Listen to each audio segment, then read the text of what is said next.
De mensagens no livro de Juízes, tá bom? E os irmãos que estiveram aqui na semana passada e acompanharam o culto, nós estudamos o capítulo 7 do livro de Juízes. Lembrando que esse é o tema principal aqui desse livro, onde cada um fazia o que parecia melhor aos seus olhos, ou o que parecia certo aos seus próprios olhos, tá bom? E hoje nós vamos no capítulo 8 descrever e estudar, tirar aqui de lição, quando o sucesso é a pior coisa que pode te acontecer. Tá bom? Se existe algo que eu sempre desejo aqui para os irmãos, todos os irmãos da igreja, é o sucesso. Que você tenha sucesso ao longo da semana. Inclusive eu venho de manhã para a igreja e fico orando por você, tá bom? Quando eu mando lá um bom dia, aquele bom dia significa que eu já orei por você. Tá bom? Claro que eu não lembrei de todo mundo, mas eu oro. Às vezes o Espírito Santo bota uns rostinhos assim. Eu não sei porquê, mas é ele que dirige, então eu oro mais. Mas eu já orei por você para que você tenha um bom dia de trabalho, um bom dia na sua semana. Né? Ah, pastor, o senhor não mandou essa semana vários dias, então o senhor não orou por nós, né? Brincadeira, eu orei por vocês, eu só não mandei lá o link da devocional, tá bom? Mas eu quero que vocês tenham sucesso. Quero. Eu oro por isso. Eu desejo que você tenha isso. Mas existe um risco diante disso também. E esse risco, nós precisamos, à luz das Escrituras, por meio de Cristo Jesus, viver esse sucesso com cuidado e com um temor santo de que esse sucesso agora não seja a pior coisa que possa nos acontecer. Porque quando nós olhamos para o capítulo 7 da semana passada, parece que tudo vai dar certo agora no livro de Juízes, quando nós estamos falando de Gideão. Parece que esse homem agora, comparado ao capítulo 6, onde Deus trata todas as suas incoerências, a sua instabilidade, de ora crer, ora não crer, pedindo sinais e assim por diante, ele agora no capítulo 7, ele se demonstra aqui um verdadeiro juiz levantado por Deus. Tem a vitória sobre os midianitas, ele está agora diante aqui desse desafio do Senhor de dispensar 99% da sua tropa diante da batalha e ter que batalhar agora com 300. E nós vimos na semana passada o porquê Deus faz isso, onde ele promove adoração e salvação, para restaurar isso inclusive, tá bom? Chegamos no capítulo 8, e parece que a coisa desanda. O capítulo 8, justamente, o capítulo 7 tinha essa instrução aqui, né? Limitação para trazer salvação, confusão para restaurar a adoração. E no capítulo 8, então, do capítulo 7, inclusive, nós vamos perceber que Gideão ele é digno de ser citado em Hebreus capítulo 11, 32, como aqueles heróis da fé. Mas quando a gente olha para o capítulo 8... nós questionamos por que o autor de Hebreus cita ele. Tá bom? Mas também revela aqui o caráter, muitas vezes, da vida cristã, dessas incoerências, das inconstâncias que nós acabamos de ver. Porque agora, neste capítulo 8, diante de todo o seu sucesso, Deus vai trabalhar a vida de Gideão e vai apresentar agora algo muito sutil dentro dessa narrativa, que é justamente essa escalada para a ruína diante da sutileza da falsa humildade. Nós vamos ver agora, mesmo diante de uma humildade, de uma piedade por parte de Gideão, a sutileza desse negócio que vai agora fazer com que ele suba, que ele tenha uma escalada agora para a ruína. E aqui, irmãos, mesmo dentro de um contexto de muito sucesso, num contexto de paz, num contexto de bênção de Deus, a gente presencia essa destruição, esse problema. O capítulo 8 de Gideão é justamente aquela continuidade onde Gideão agora está perseguindo os midianitas. Tá bom? E nós vamos observar dentro desta escalada que Gideão responde aqui, entende, inclusive diante das suas declarações do capítulo 6, versículo 15, que ele era o menos importante de toda a tribo de Israel. Inclusive, diante do chamamento de Deus, ele questiona: Deus, de fato sou eu essa pessoa? A minha tribo é a menor tribo de Israel. O meu clã é o menos importante de Manassés. Sou menor da minha família, sou eu de fato, demonstrando esta humildade, demonstrando sem dúvida a compreensão de quem ele era. Mas nós vamos observar, no capítulo anterior, que Deus usa esse pequeno clã, esse homem que agora não tem uma origem tão grande como outras tribos, para obter vitória. E essa é uma história aqui que parece ser uma história de sucesso. Aquela história digna de Hollywood, onde aquela pessoa começa de baixo, humildemente, e tem agora uma escalada de sucesso na sua vida. Mas ao mesmo tempo, presenciamos, dentro desta humildade, problemas. E aqui a gente quero mostrar alguns desses problemas para os irmãos essa noite, porque Deus não vai deixar de nos colocar em caminhos de vitória, de sucesso, de ter aqui boas respostas na nossa vida, mas nós precisamos manter um certo cuidado. E diante de uma humildade agora, podemos observar que Gideão agora no capítulo 8 traz essa falsa humildade para lidar com conflitos de vaidade, para responder com ira quando falta reconhecimento, quando quer se vingar por não ser reconhecido, quando humilha ao invés de julgar, quando exige recompensa de um rei, quando exige devoção de um Deus rei, e quando quer um legado de um rei. No capítulo 8, e aqui eu vou resumir alguns desses versículos, por exemplo, nós podemos observar, nos versículos de 24 a 25, Gideão enviou mensageiros a todos os montes de Efraim, dizendo: desçam para atacar os midianitas e cerquem as águas do Jordão, à frente deles até Bet-Bará. Foram, pois, convocados todos os homens de Efraim, e eles ocuparam as águas do Jordão até Bet-Bará. Eles prenderam 2 líderes midianitas, Oreb e Zeeb. Mataram Oreb na rocha de Oreb e Zeeb no tanque de prensar uvas de Zeeb. E depois de perseguir os midianitas, trouxe a cabeça de Oreb e Zeeb a Gideão, que estava do outro lado do Jordão. Juízes capítulo 7, versículos de 24 a 25. Mas aí, quando nós olhamos no Juízes capítulo 8, versículo 1, os efrainitas perguntaram então a Gideão: por que você nos tratou dessa forma? Por que não nos chamou quando foi lutar contra Midian? E criticaram duramente. Quando olhamos para esta situação aqui, todo o exército de Midian está sendo disperso. Lembra lá? 300, faz aquele barulho, aquele estardalhaço. Fogo, barulho, há uma confusão no acampamento, os próprios soldados começam a matar uns aos outros, espalha aquele grande exército, e agora Gideão chama todo Israel para perseguir esse exército que está agora fugindo. Acontece a vitória, e aí os efrainitas criticam Gideão, porque não foram chamados para a batalha. Só lembrando que a tribo de Efraim era uma das maiores tribos de Israel, uma das mais fortes tribos de Israel, inclusive economicamente e militarmente, tá bom? Mas Gideão fazia parte da tribo de Manassés e de uma família muito pobre, como nós vemos lá em Juízes capítulo 6. Esses efrainitas agora sentem a frustração, questiona Gideão por não ter participado dos louros da vitória contra os midianitas. Só lembrando também que no capítulo 7, a dispensa de muitos soldados é Deus tratando preventivamente a vanglória. Lembra semana passada? Deus trata preventivamente para que o povo de Israel não se glorie na sua força. Eu vou dispensar 99% dos soldados. E só 300 vão para a batalha.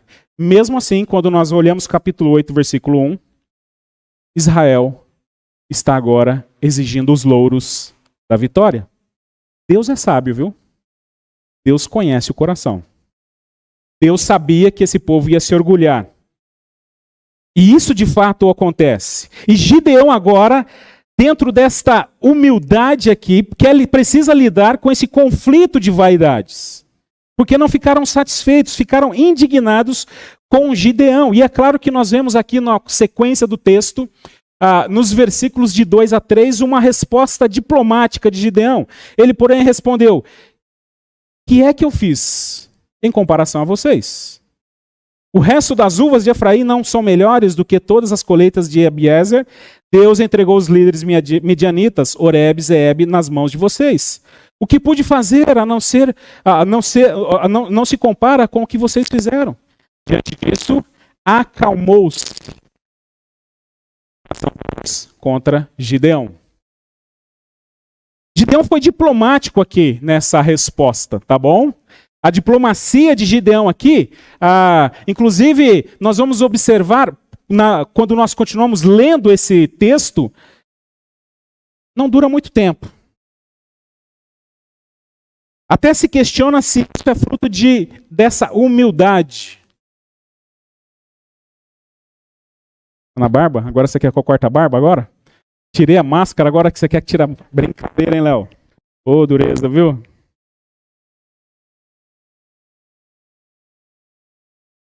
Tá louco, viu? Pastor sofre, né?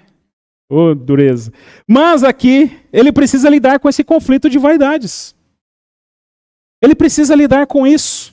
Ele está agora diante do povo aqui respondendo estas críticas. Mas será que Gideão de fato está sendo humilde? Será que Gideão aqui, e nós vamos questionar isso. Meus irmãos, a escalada do sucesso aqui, né, da ruína em relação ao sucesso, muitas vezes tem esse contexto de lidar com vaidades. Tá bom? E não é só vaidade no trabalho. Temos vaidade dentro de casa também. Vaidade com os nossos filhos. Seus filhos, você que tem mais filhos aqui, já viu filho brigar pelo amor de pai e mãe? Tá bom? Briga. Tem filho manja e sabe manipular para ter o pai e a mãe ali do lado dele. Somos uma casa de 4 irmãos.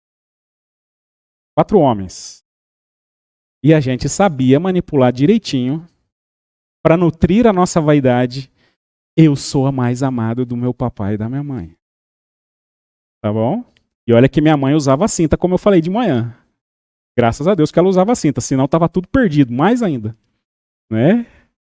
Deu para entender? A vaidade está agora dentro desse contexto. Tem vaidade na igreja? Tem vaidade na igreja? Tem vaidade na vida espiritual?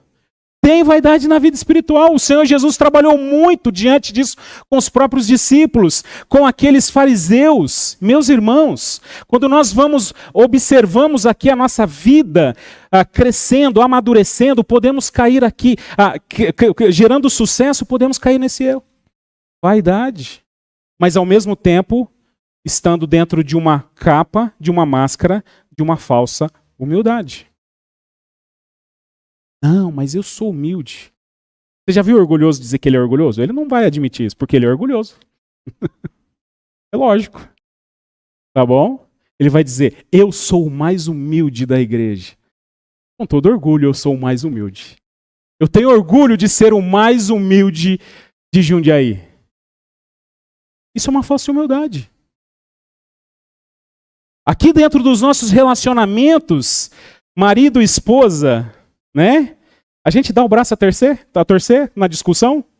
Eu vou ganhar. Eu vou ganhar essa briga. Eu vou ganhar essa discórdia. Porque existe um jogo de vaidade. E muitas vezes dentro de um contexto até de falsa humildade. Tá vendo? Vamos lá no encontro de casais, porque o pastor falou lá, inclusive, que você tem que ser submissa a mim, mulher. Tá bom? Então, seja submissa. Eu sou cabeça do lar. E aí, nessa falsa humildade, eu estou exagerando, exigindo algo para simplesmente nutrir a minha vontade, o meu desejo, aquilo que eu quero, a minha vaidade. Ainda dentro dessa escalada, nós vamos observar nos versículos de 8 a 9 de Juízes, capítulo 8, numa falsa humildade, Gideão respondendo com ira à falta de reconhecimento.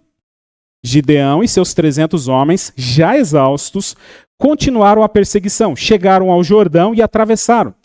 Em Sucote disse ele aos homens dali: peço a vocês um pouco de pão para as minhas tropas. Os homens estão cansados e eu ainda estou perseguindo os reis de Midian, Zeba e Zalmuna. Os líderes de Sucote, porém, disseram: ainda não estão em seu poder Zeba e Zalmuna? Por que deveríamos dar pão às suas tropas? E assim replicou Gideão: quando o Senhor entregar Zeba e Zalmuna em minhas mãos, rasgarei a carne de vocês com espinhos e espinheiros do deserto.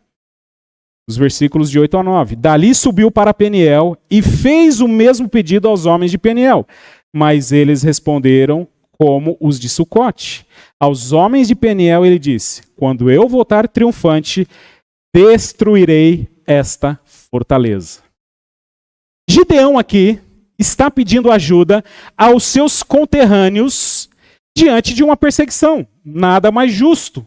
São 300 soldados perseguindo esse exército midianita, fugindo, e agora ele está dentro dessa perseguição, tentando aqui suprir as suas tropas. Mas, de forma humilde, Sucote responde para Gideão, os líderes: ainda não está em seu poder Zeba e Zalmuna? Por que deveremos dar pão às suas tropas? Irmãos que deveriam ajudar Gideão. Os de Peniel também fazem a mesma coisa. E Gideão, aqui a resposta de Gideão é uma resposta irada, cheia de vanglória, já reconhecendo que teria a vitória. E para as duas tribos ele responde: quando eu voltar triunfante, vocês vão ver o que eu vou fazer. Para os de Sucote, ele promete um castigo: rasgarei a carne de vocês com espinhos e espinheiro do deserto. Para os de Peniel, quando eu voltar triunfante, destruirei essa fortaleza. Nós estamos falando de Gideão, aquele humilde. Lembra? Quem sou eu, Deus, para libertar esse povo? Sou o menor do meu clã.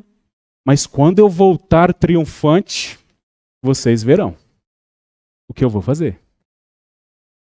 A falta de reconhecimento justamente vai desencadear aqui a responder com ira nessa falsa humildade. Porque agora Gideão não recebe a consideração que pensa achar que merece. E de fato, ele merecia sem dúvida essa consideração.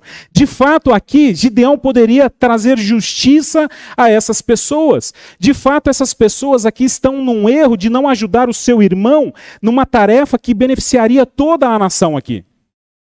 Agora, Gideão era juiz, Gideão era um líder levantado por Deus, ele poderia simplesmente julgar esse povo da forma correta. Mas como Gideão julga? Com ira, com promessa de vingança. Eu vou voltar triunfante. E quando eu voltar, pode me tratar assim, mas quando eu me levantar, você vai ver. Está me rebaixando hoje. Mas quando eu tiver... Amanhã é outro dia. Ai, como eu gosto disso. Como eu adoro. Amanhã, deixa. Amanhã está reservado para ele. Irmãos, o pastor William aqui, o Willinha, quando vira o boné, né? Quando volta as coisas, eu falo, tá vendo? Meu coraçãozinho tem um prazer sádico assim, né?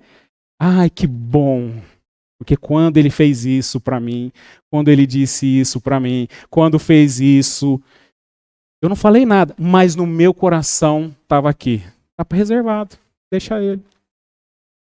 A gente faz isso? Deixa. Isso é ira, por falta de reconhecimento. Isso é ira diante de um coração agora que está oscilando dentro de um contexto espiritual e às vezes não. Queridos irmãos, cuidado. Porque essa escalada aqui de sucesso, inclusive Gideão já diz, quando eu voltar triunfante, quando eu voltar por cima. Irmãos, muitas vezes nós seremos humilhados, sem dúvida. E Deus, na sua imensa graça e misericórdia, nos concede a vitória. E quando você tiver a vitória, não se vingue, glorifique a Deus. Agradeça ao Senhor. Deu para entender? É diferente aqui? Você será humilhado muitas vezes, você não será reconhecido, você não será exaltado. E Deus, assim, na sua graça, misericórdia, nos restaura, nos traz de novo a uma vitória, a um sucesso. E aí Ele não manda você voltar e se vingar, mas você deve ir adorar o Senhor, glorificar o Senhor. É isso que é importante. A escalada continua agora, quando Gideão, de fato, leva a sua vingança a vias de fato. Nos versículos de 11 a 17, Gideão subiu pela rota dos nômades a leste de Nobá, Jogbeá, e atacou de surpresa o exército de Zeba Zalmuna. Os 2 reis de Midian fugiram, mas ele o perseguiu e os capturou, derrotando também o exército. Depois Gideão, filho de Joás, voltou da batalha pela subida de Heres. Ele capturou um jovem de Sucote e o interrogou, e o jovem escreveu para Gideão os nomes dos 77 líderes e autoridades da cidade. Gideão foi então a Sucote e disse aos homens de lá: aqui estão Zeba e Zalmuna, acerca dos quais vocês zombaram de mim, dizendo: ainda não estão em seu poder Zeba e Zalmuna? Porque deveríamos dar pão aos seus homens exaustos. Gideão prendeu os líderes da cidade de Sucote, castigando com espinhos e espinheiros do deserto. Depois derrubou a fortaleza de Peniel e matou os homens daquela cidade. É interessante porque Gideão não mata apenas uma pessoa aqui, não. Só em Sucote foram mais de 70 pessoas. Peniel nós não temos aqui quantas pessoas foram, mas ele derruba lá a torre de Peniel. Ou seja, a coisa foi séria. É interessante porque, inclusive, Gideão faz questão de lembrá-los do porquê ele está fazendo aquilo. Justamente demonstrando aquilo que estava no seu coração. E leva a vias de fato a sua vingança. Agora, irmãos, Gideão, como um líder levantado por Deus, como um juiz levantado por Deus, não foi chamado para se vingar, mas para julgar. Como juiz, ele faz justiça com as próprias mãos. Essa não é uma justiça de Deus.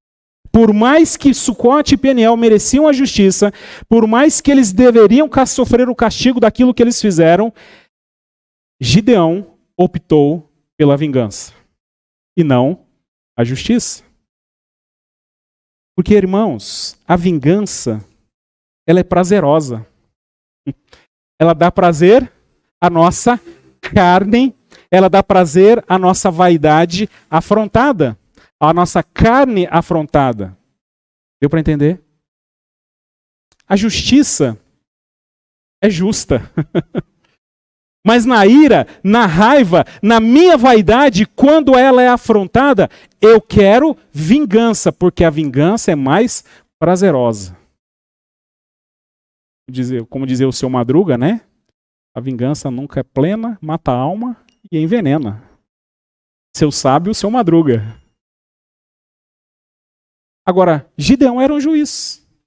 Ele poderia exercer a justiça. Deus havia levantado como juiz de Israel para exercer a liderança sobre Israel. Ele poderia trazer justiça sobre essas pessoas, mas ele opta pela vingança. Eu tive sucesso, eu consegui a vitória, olha aqui os meus troféus que eu consegui e agora eu vou me vingar.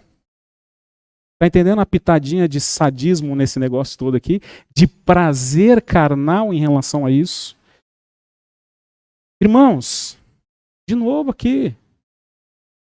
Como nós temos que tomar cuidado quando diante desse caminho de sucesso, das coisas que Deus tem nos dado, e quando somos aqui prejudicados, nutrimos esse espírito vingativo. Vingativo. agora também vai ver. Eu vou mostrar. Eu vou mostrar do que eu sou capaz. Inclusive dentro de um contexto de falsa humildade. Olha, eu era o menor. Olha, eu não era... Vocês duvidaram do meu sucesso? Eu tive sucesso. Agora vocês verão o que eu sou capaz. Isso também podemos observar nos versículos de 18 a 21, onde, dentro desse contexto, Gideão prefere humilhar ao invés de julgar. Quando ele captura Zeba e Zalmuna aqui, como eram homens que esses reis, Gideão agora vai tratar um assunto que até agora nós não sabíamos o que tinha acontecido, mas o autor traz aqui. Que esses reis mataram os irmãos de Gideão. Então perguntou Zeba a Zalmuna. Gideão perguntou para eles: como eram os homens que vocês mataram em Tabor? Eles responderam: era como você. Cada um tinha um porte de um príncipe. Ó, tinha um porte de um príncipe. Gideão prosseguiu: aqueles homens eram meus irmãos, filhos de minha própria mãe. Juro pelo nome do Senhor que se vocês tivessem poupado a vida deles, eu não mataria vocês. E Gideão voltou-se para Jeter, seu filho mais velho, e lhe disse: mate-os. Jeter, porém, teve medo e não desembainhou a espada, pois era muito jovem. Mas Zeba e Zalmuna disseram: venha, mate-nos você mesmo. Isso exige coragem de homem. Então Gideão avançou, os matou e o tirou os enfeites do pescoço, os camelos deles. Gideão executa a vingança contra o Zeba e Zalmuna aqui, por ter matado os seus irmãos. Tá bom? O autor de Juízes aqui acrescenta esse detalhe que até então nós não sabíamos. Esses irmãos, inclusive, aqui são descritos como que se fossem príncipes. Uau! Talvez Gideão até estivesse pensando nesse contexto, né? Aqui podemos questionar, inclusive, né, essa perseguição cruel e incansável de Gideão, inclusive foi motivada pela ordem de Deus ou pelo desejo de completar a vingança diante daqueles que mataram seus irmãos. Que o texto não descreve. Parece que aqui a segunda opção será mais provável. Que Gideão segue esses homens, porque esses homens mataram os seus irmãos. Mas a forma como Gideão faz isso, essa vingança, essa justiça, é por meio de humilhação. Porque mataram os irmãos deles. Você pode dizer assim: não, mas pastor, mataram os irmãos dele. Tem que ser feita a justiça, sem dúvida. Gideão é juiz. Ele pode fazer isso. Ele pode exercer a justiça. Mas ao invés de exercer, mas Gideão exerce uma justiça de humilhação. Justamente trazendo agora o seu filho, esse jovem, provavelmente aqui um adolescente, mandando que ele mate esses reis. E isso era uma humilhação. Um menino matando um rei. O rapaz não tem coragem de fazer isso. Os próprios reis zombam de Gideão. E nessa resposta irada de Gideão, Gideão os mata. Mas o desejo de Gideão é trazer humilhação, ao invés de trazer justiça. Humilhar. Essa vingança agora deseja agora espizinhar, rebaixar, achincalhar. Não é verdade? A justiça, ela trata, ela restaura, ela conforta. Inclusive Gideão aqui coloca a sua ideia. Olha, se vocês não tivessem matado os meus irmãos, vocês não morreriam. Um detalhe importante do texto para dizer que ele justamente queria isso.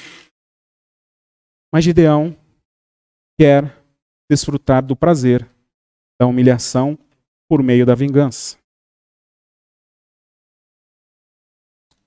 É interessante que nós vemos aí muitos casos de violência, muitas situações dos nossos relacionamentos, onde muitas vezes nós queremos crescer em cima de outra pessoa através da humilhação,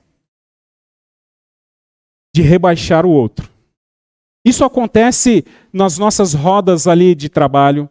Isso acontece, por exemplo, entre casais. Isso acontece, por exemplo, no contexto de família. Isso acontece no contexto dos nossos relacionamentos. naquele churrasquinho que tem de família. Sabe aquela piadinha que não tem fim de zoeira do outro? Sempre tem alguém que é mais zoado. Os jovens sabem disso.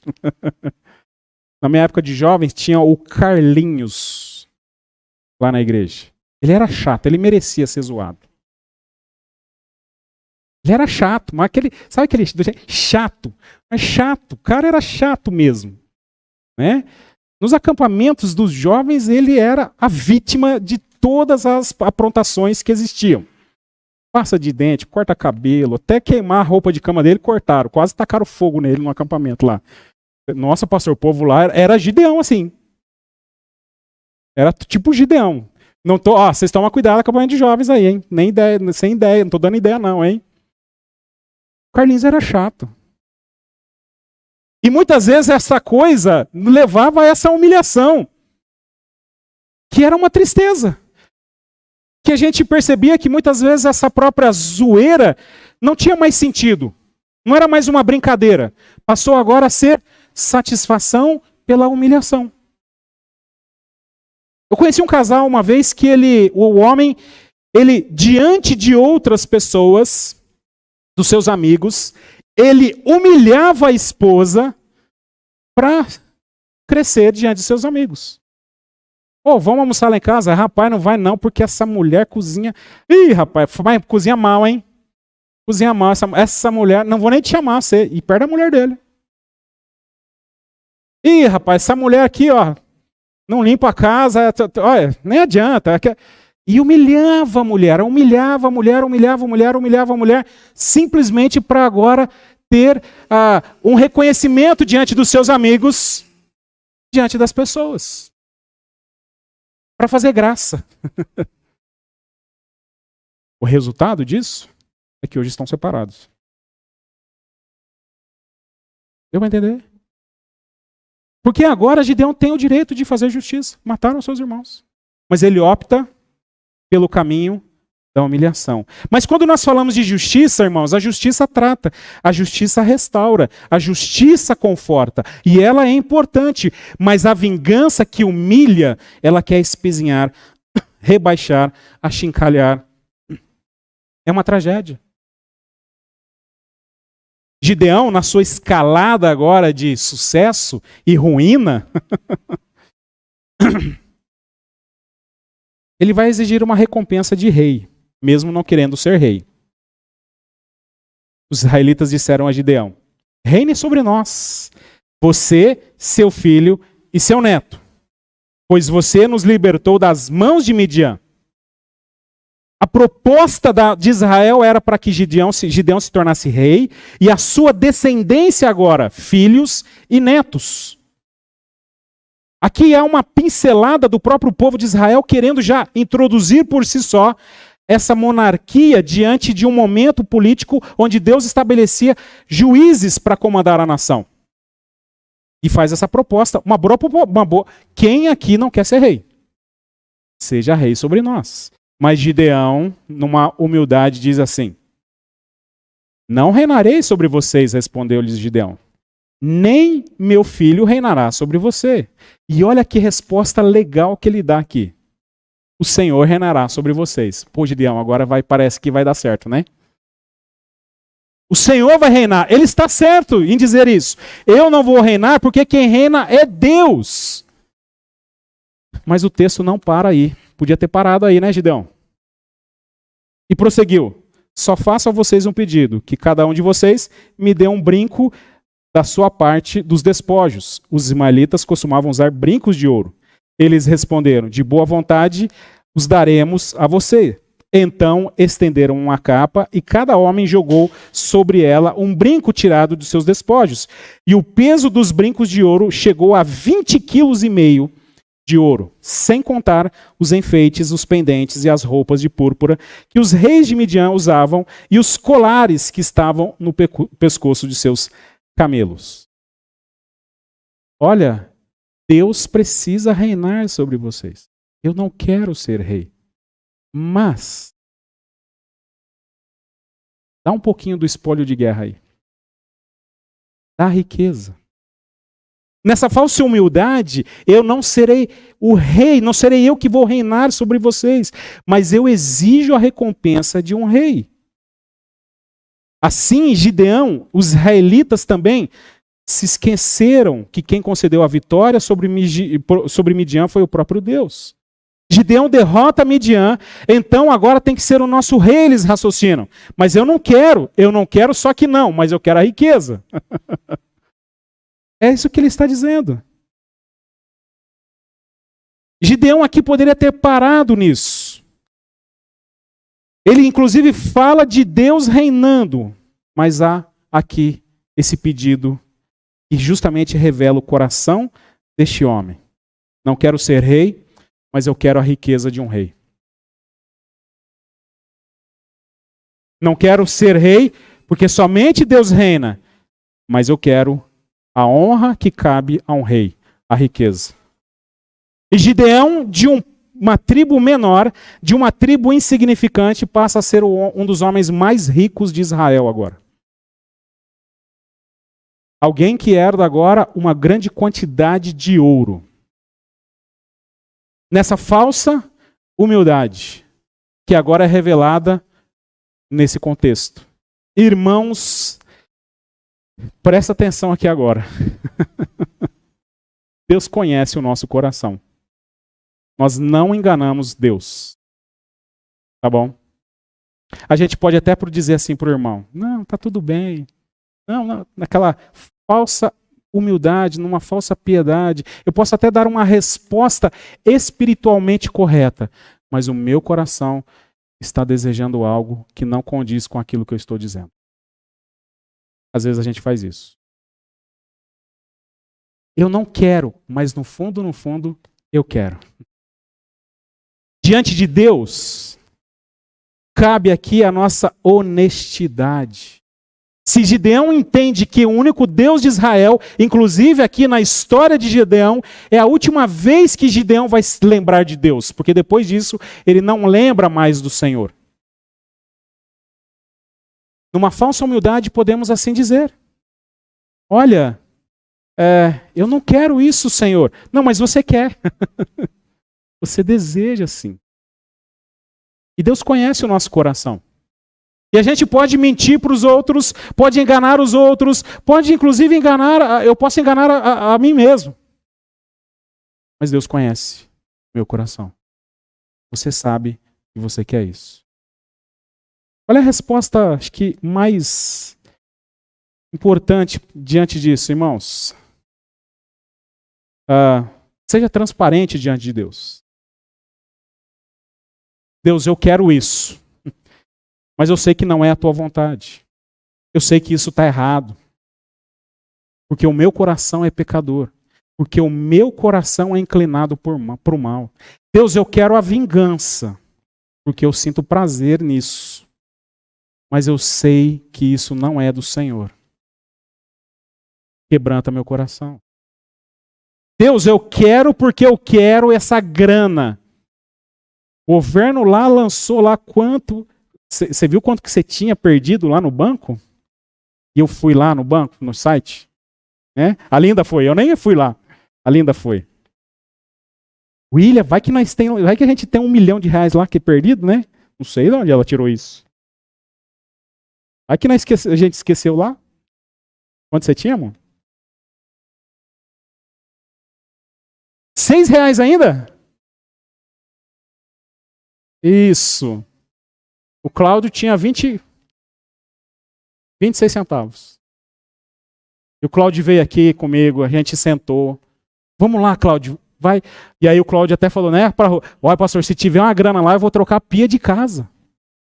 A Rose já pediu já. Ó, vai sim uma grana. Aí vem 20 centavos. R$6. Essa grana vai ser um sucesso agora. Vai mudar a minha vida. Mas veio 50 centavos. Irmãos, eu queria... E aí a gente sai como? Coitado, o Cláudio chegou no outro dia aqui até triste. Decepcionado.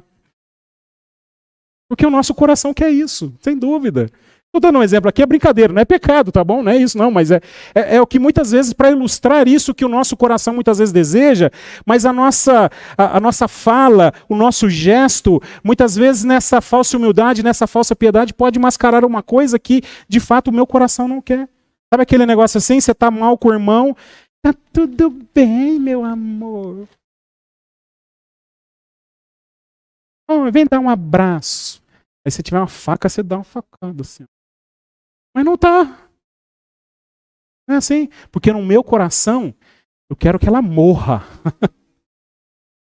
Eu quero ver a ruína dessa pessoa. Mas aí eu chego, que lindo, olha que maravilha. Mas no meu coração, ele quer a vingança. Deu para entender, irmãos? Cuidado com isso. Precisamos tomar muito cuidado com essa questão, porque agora nós podemos cair nesse problema aqui de Gideão, de falar numa falsa humildade, numa falsa piedade, mas o nosso coração quer outra coisa. Por isso segue aqui a dica. Deus, sonda o meu coração, porque o meu coração quer esse negócio aqui, e esse negócio não está certo. Não está certo. Tenha coragem de dizer isso para Deus. Deus, o meu coração deseja isso, e eu sei que isso não é a vontade do Senhor. Deus, o meu coração, ele está ansioso por isso, mas isso não é o que o Senhor quer para a minha vida. Por último, nessa falsa humildade, Gideão exige a devoção de um Deus rei. Gideão usou ouro para fazer um manto sacerdotal que ele colocou em sua cidade, em Ofra. Todo Israel prostituiu-se, fazendo dele objeto de adoração, e veio ser uma armadilha para Gideão e sua família. Assim Midian foi subjugada pelos israelitas e não tornou a erguer a cabeça. Durante a vida de Gideão, a terra desfrutou de paz durante 40 anos. A falsa humildade, o Senhor reina sobre vós, mas eu desejo a riqueza e a devoção de um Deus. Porque agora Gideão faz com essas pedras preciosas uma estola sacerdotal, que inclusive era utilizada aqui pelos sacerdotes lá em Siló, onde ficava o tabernáculo. E inclusive dentro dessa estola sacerdotal, ali diante dessas pedras, duas pedras chamadas Urim e Tumim, que serviam agora para obter uma resposta, como se fosse um oráculo. Então o judeu chegava ali diante de um questionamento e ali entendia se caía uma pedra ou outra, entendia o sim ou não de Deus através dessa situação. Ô pastor, então quer dizer que eles jogavam sorte? Tá? Era mais ou menos isso aqui. Mas eles entendiam que era algo de Deus. E Gideão quer trazer para si essa devoção. E agora coloca um segundo lugar de adoração. E o povo de Israel passa a adorar esse objeto. O povo de Israel se prostitui agora em adoração no juizado de Gideão, que foi levantado para livrar o povo da opressão. Israel se prostituiu, fazendo para si um objeto de adoração. Gideão levou o povo à infidelidade por causa da sua falsa humildade. Eu não quero ser rei, mas eu quero a devoção de um Deus que é rei. Deu para entender? Eu quero essa devoção. Eu quero essa atenção. Claro que o texto descreve aqui muito mais um contexto de misericórdia de Deus, que o povo ainda teve paz durante 40 anos. Nem tanto, porque depois nós vamos ver Abimeleque causando toda a situação lá, tá bom? Mas diante dos amalequitas, diante de outros povos aqui, sem dúvida, houve paz. Uma paz artificial, podemos assim dizer. Que mesmo diante da idolatria, Deus dá aqui um refrigério na sua misericórdia. Mas o povo se prostitui. Eu tinha falado por último, né? Tem mais um aqui que eu esqueci. Porque agora, numa falsa humildade também, de não querer ser rei, mas Gideão agora quer um legado de um rei. Jerubaal, filho de Joás, retirou-se e foi para casa, onde ficou morando. Gideão, ou Jerubaal, teve 70 filhos, todos gerados por ele, pois tinha muitas mulheres. Sua concubina, que morava em Siquém, também lhe deu um filho, a quem ele deu o nome de Abimeleque. Gideão, filho de Joás, morreu em idade avançada e foi sepultado no túmulo de seu pai, Joás, em Ofra de Abisreiritas. A falsa humildade aqui, eu não desejo ser rei, eu não quero, mas eu quero a riqueza de um rei. Eu não quero ser rei, mas eu quero ser tratado como um Deus rei. E Gideão agora, lembra? Você, Gideão, seu filho, os seus netos serão rei. Ele diz não, mas Gideão aqui tem mais de 70 filhos para que o seu reinado permaneça. Para que o seu reinado agora, o seu poder permaneça nas mãos de seus filhos. E traz aqui essa relação familiar esquisita, onde agora Gideão, inclusive, diante de tantas mulheres, tem também uma concubina, que não é uma mulher. E tem agora um nome, um filho, que se chama Abimeleque. Inclusive, o significado do nome desse filho é: meu pai é rei. Mas eu não quero ser rei. Eu não quero que o meu filho reine. Eu não quero que o meu neto, mas eu tenho 70 filhos. Eu tenho um filho de uma concubina que tem o nome meu pai é rei. Porque eu quero agora um legado de um rei. Gideão continua afirmando que não quer ser rei. Ele então tem todas essas atividades, situações, que justamente vai desencadear aqui todo esse contexto de que quando o sucesso agora é a pior coisa que pode acontecer. Os irmãos percebem a escalada da ruína nisso aqui? A sutileza dessa falsa humildade, dessa falsa piedade. Cuidado. Porque, irmãos, de novo aqui, como eu disse no início da mensagem, queremos o seu sucesso. Amém? Queremos a sua vitória. Queremos que você tenha realizações boas na sua vida. Mas cuidado, para que você não viva isso debaixo de uma falsa piedade, de uma falsa humildade.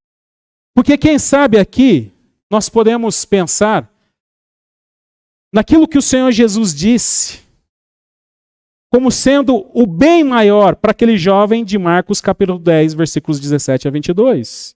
E quando Jesus ia saindo, o homem correu em sua direção e pôs de joelho diante dele e perguntou-lhe: bom mestre, que farei para herdar a vida eterna? Jesus respondeu: porque você me chama de bom?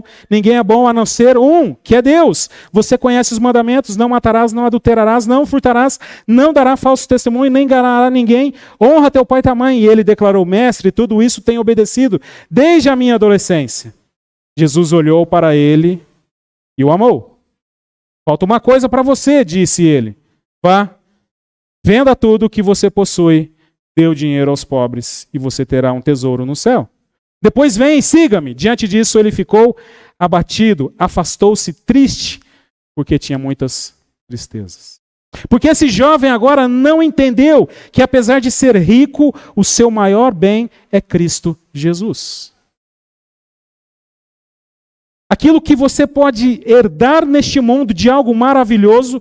Sei que você está, eu não vejo a hora do meu pai morrer para pegar a herança dele. Né? De jeito nenhum, você não está pensando isso, tá bom? Mas o seu maior bem é Jesus.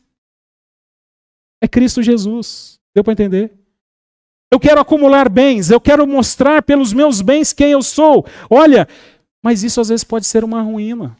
Não é isso que Deus quer para você, porque o nosso maior bem é Jesus Cristo. Amém? Jesus Cristo é maior que a sua casa. É maior que o seu carro zero. É maior que aquela chacrinha que você comprou para se aposentar e ir lá desfrutar. É melhor que aquela casa na praia, que aquela mansão que o Joanes comprou lá na praia. O seu maior bem é Cristo Jesus. Certo, Joanes? Melhor que aquela fazenda que o Joanes tem lá no Paraná. Né? Olha, coitado, vai uma confusão para o Joanes. Ele é o nosso maior bem. Entenda isso. Ai, pastor, e aí tem crente aí desanimado. Ai, pastor, eu estou vendo os outros, olha aquele lá, amigo do trabalho, já tem 3 apartamentos, o outro já comprou a fazenda, e eu estou depressivo, e eu estou chateado, porque Deus não me abençoa, porque Deus não quer isso comigo. Olha, queridos, Jesus é o seu maior bem. Amém? Que você entenda isso. Ai, pastor, mas eu quero honra, eu quero glória. O Senhor Jesus tratou isso com os discípulos também, em Marcos 10, 35 e 45. Quando agora Tiago e João aproximam de Jesus, mestre, queremos que faça o que vamos pedir. O que vocês querem que eu faça? Perguntou ele. Responderam, permita que na tua glória nos assentemos à tua direita e outra à tua esquerda. O que eles estão pedindo? Jesus, quando o Senhor estiver lá, me dá um ministério para mim. Eu quero um cargo. Eu vou te ajudar nessa empreitada. O Senhor vai ser rei, mas quando o Senhor tiver, eu quero um ministério, eu quero um cargo, eu quero a honra de entrar com o Senhor no palácio do Planalto, no palácio celestial. Eu quero estar perto do Todo-Poderoso, porque eu quero essa honra. Olha que foi a resposta de Jesus. Vocês não sabem o que estão pedindo. Porque vocês não podem beber do cálice que estou bebendo ao ser batizado com o batismo que estou sendo batizado.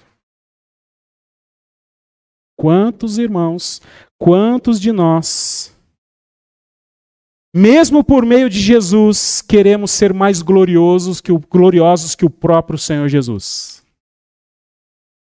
Deu para entender? Uau! Como eu sou um pastor maravilhoso. Eu sou a 4ª pessoa da Trindade. Inclusive com todos os poderes celestiais. E os irmãos tratam assim, hein? Não, o pastor é o pastor. Não passa nem perto da salinha do pastor, porque ali é o santo dos santos. Tem medo de morrer se passar ali. Não, tem irmão que não entra ali, né? O pastor pode entrar. Tá bom, não tem problema não. Pastor, olha, eu sou amigo do pastor. Eu não saio da casa do pastor. Eu sou amigão dele. Eu acompanho o pastor no Facebook, no Instagram. Eu quero a honra, eu quero a glória. Porque muitas vezes, irmãos, a gente tem essa mania de querer ter mais glória que o próprio Cristo. Mas eu estou dizendo, eu sou humilde. Olha como eu sou. Não é. Porque no fundo, eu quero mais glória que o próprio Cristo. Agora, para encerrar de fato, quem sabe, diante desta situação do nosso coração, você possa ter neste momento um tete-a-tete com Cristo Jesus, como Pedro teve. João 21:17, o Senhor Jesus pela 3ª vez diz, Simão, filho de João, você me ama? Pedro ficou magoado por Jesus lhe ter perguntado pela 3ª vez. Você me ama? Ele disse, Senhor, tu sabes todas as coisas e sabe que te amo. Disse-lhe Jesus, cuide das minhas ovelhas.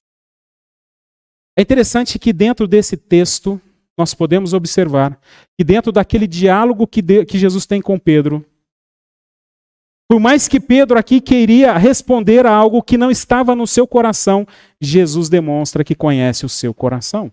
Tu me amas? Não, eu amo. Tu me amas, Pedro? Eu amo. Tu me amas, Pedro? E aí ele fica mal. Porque Jesus conhece o coração de Pedro.